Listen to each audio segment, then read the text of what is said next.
এই মুহূর্তে দেখতে পারলেন আসলে পয়লা বৈশাখ উদযাপন করছেন সিরাজগঞ্জ জেলা বিএনপির আয়োজনে আজকের আয়োজন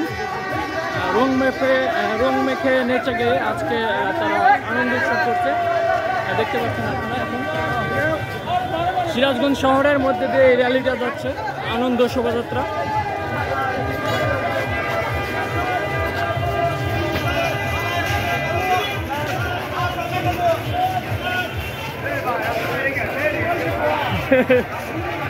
ও ভাই কাম দেখাবে না